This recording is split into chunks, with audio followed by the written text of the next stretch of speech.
ನಮಸ್ಕಾರ ವಿದ್ಯಾರ್ಥಿಗಳೇ ಮತ್ತು ಪಾಲಕರೇ, ಈ ವಿಡಿಯೋದಲ್ಲಿ ನೋಡ್ತಾ ಇದ್ದೀರಿ BCM ಹಾಸ್ಟೆಲ್ ಅಪ್ಲಿಕೇಶನ್ಗಳನ್ನು ಅಪ್ಲೈ ಮಾಡಲಿಕ್ಕೆ ಈ ವರ್ಷದ್ದು 2025ನೇ ಸಾಲಿನಲ್ಲಿ ಯಾರೆಲ್ಲ ಅಭ್ಯರ್ಥಿಗಳು PUC, ITI ಮತ್ತು ಡಿಪ್ಲೊಮಾ ಕೋರ್ಸ್ಗಳಿಗೆ ಅಡ್ಮಿಷನನ್ನು ತೊಗೊಂಡಿದ್ದೀರಾ ಅಂಥ ಅಭ್ಯರ್ಥಿಗಳಿಗೆ ಆನ್ಲೈನ್ ಅರ್ಜಿಗಳನ್ನು ಸಲ್ಲಿಸಲಿಕ್ಕೆ ಇದೇ ತಿಂಗಳು 20ನೇ ತಾರೀಕು ಅಂದರೆ ನಾಳೆಗೆ ಕೊನೆಯ ದಿನಾಂಕ ಇದೆ. ಸೊ ಈ ವಿಡಿಯೋದಲ್ಲಿ ನಿಮಗೆ ಮಾಹಿತಿ ಕೊಡ್ತಾ ಇರೋದೇನೆಂದರೆ, ನಾಳೆಗೆ ಕೊನೆಯ ದಿನಾಂಕ ಇರೋದ್ರಿಂದ ಯಾರೆಲ್ಲ ಅಭ್ಯರ್ಥಿಗಳು ಇನ್ನೂವರೆಗೆ ಅಪ್ಲಿಕೇಶನ್ಗಳನ್ನು ಹಾಕಿಲ್ಲ, ಹೋಗಿ ಅಪ್ಲಿಕೇಶನ್ ಹಾಕಿ ಸಬ್ಮಿಟ್ ಮಾಡಿ ಇಂಥ ಹಾಸ್ಟೆಲ್ ಉಪಯೋಗವನ್ನು ಪಡ್ಕೋಬೋದು.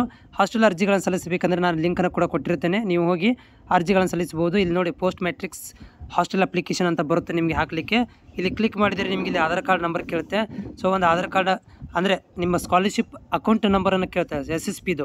ಆ SSPದು ಇಲ್ಲ ಅಂತಂದರೆ ನೀವು ಮತ್ತೇನು ಮಾಡಬೇಕು, ಆಧಾರ್ ಕಾರ್ಡ್ ಲಿಂಕ್ಗಳನ್ನು ಹಚ್ಚಿ ನೀವು SSP ID ಕ್ರಿಯೇಟ್ ಮಾಡ್ಕೋಬೇಕಾಗತ್ತೆ. SSP ID ಕ್ರಿಯೇಟ್ ಮಾಡ್ಕೊಳ್ರಿ. ಕ್ರಿಯೇಟ್ ಮಾಡಿಕೊಂಡು ಇಲ್ಲಿ ನೀವು ಅಪ್ಲಿಕೇಶನ್ ಹಾಕ್ಬೋದು. ನೋಡಿ, ಅಪ್ಲಿಕೇಶನ್ ಹಾಕಲಿಕ್ಕೆ ಪೋಸ್ಟ್ ಮ್ಯಾಟ್ರಿಕ್ಸ್ದು ಇದೇ ತಿಂಗಳು 20ನೇ ತಾರೀಕಿಗೆ ಕೊನೆ ದಿನಾಂಕ, ಅಂದರೆ ನಾಳೆಗೆ ಕೊನೆ ದಿನಾಂಕ ಇದೆ. ಯಾರೆಲ್ಲ ಅಭ್ಯರ್ಥಿಗಳು ಇನ್ನೂವರೆಗೆ ಅಪ್ಲಿಕೇಶನನ್ನು ಹಾಕಿಲ್ಲ.